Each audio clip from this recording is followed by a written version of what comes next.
Welcome to the political.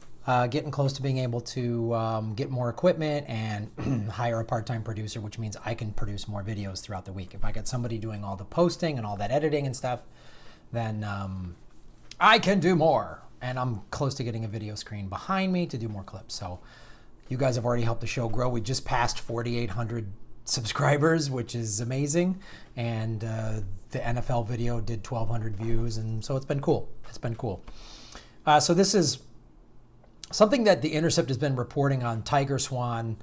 It's right now, I think it's a 7-part series on leaked documents and also just public documents on how the water protectors at Standing Rock were treated. And here's what happened. So when it all started, people were covering it with drones and they were posting it on social media, watching people getting hit with water cannons and seeing the police brutality and the violence. And it was getting people involved because, of course, the corporate media not covering it. Weird. The corporate media that gets money from the oil companies wasn't covering how the oil companies were beating up people, namely Native Americans, because they wanted to put a pipeline on their land. Of course, a city in North Dakota that was primarily white voted to have the pipeline diverted. That happened no problem. So we'll just send it through the Standing Rock Reservation. So here's what happened. The FAA imposed a rare temporary flight restriction, also known as a no-fly zone, covering nearly 154 square miles of airspace above the pipeline resistance. The no-fly zone, a response to the activity of indigenous drone pilots whose aerial videos documenting the struggle at Standing Rock drew large social media following, was approved from October 25th to November 4th in 2016. Who was president then? Barack Obama. And renewed twice to cover a smaller area, remaining in effect until December 13th. Right around when Obama came in and said, oh no, I'm not going to do anything about this. Documents obtained via open records requests, as well as material from court cases, revealed new details about how the FAA and state agencies helped police and private security companies wrest control of the airspace above the no DAPL resistance from indigenous water protectors. Following the flight ban, the media was no longer permitted to use aircraft to cover the events without undergoing a review process. According to the FAA's no-fly order, only relief aircraft ops under direction of North Dakota Tactical Operations were authorized in the airspace. Meanwhile, aircraft operated by the Dakota Access Pipeline security officials, they could still fly over there.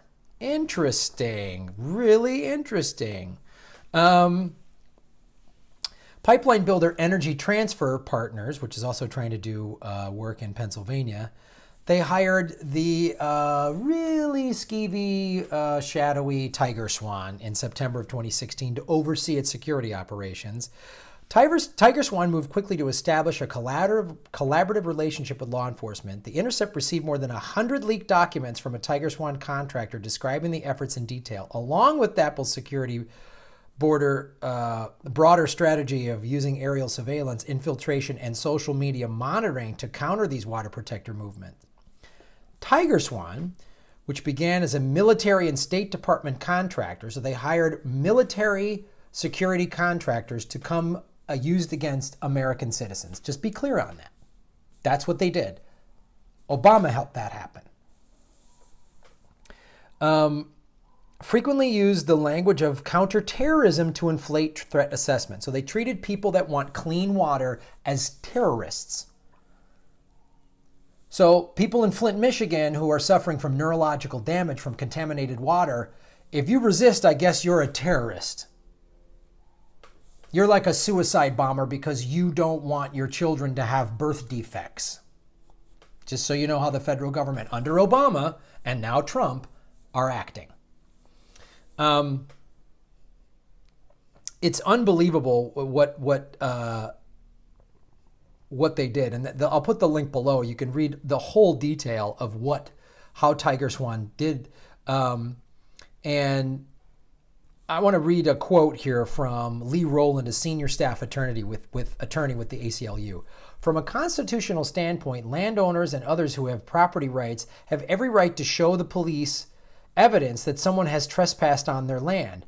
But if this is instead amounted to deputizing a private company to take aerial surveillance of protesters on public property, including streets, and snitch on them to the police, that's deeply problematic.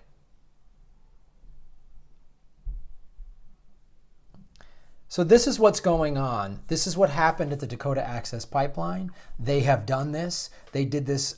Bush created a surveillance state. Obama ran with that. He took all of those executive orders that were passed after 9/11. Bush is a war criminal that started the war in Iraq. Obama came in. It's so funny, like when the far right is like, Obama was a terrorist and he loved the Muslim terrorists. Oh, really? Really? Is that why he drone strike the shit out of them? And look how he's treating his own citizens. Like, this is how people need to wake up.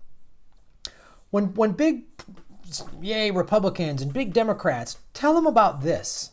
Show them this. Because this goes against their narrative that Obama and the Democrats are these peace-loving, liberal good guys, or the Republican narrative that Obama was some, liberal hippie that hated God and was, no, it shows you the corporate state.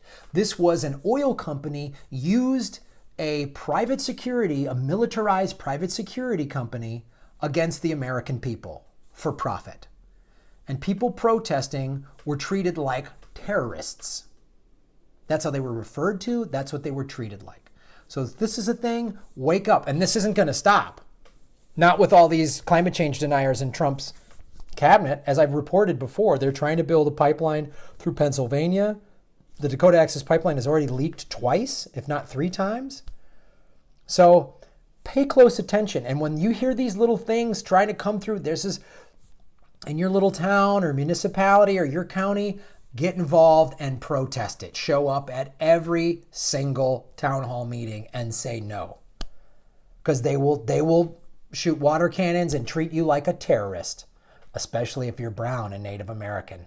The federal government was once again mistreating Native Americans on their own land. Centuries we've been doing this.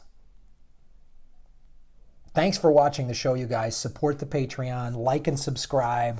Every little thing you do to support this show helps because I want to bring stories like this. The main CNN isn't covering this. CNN isn't talking about TigerSwan. MSNBC isn't talking about TigerSwan. Fox News is not talking about TigerSwan.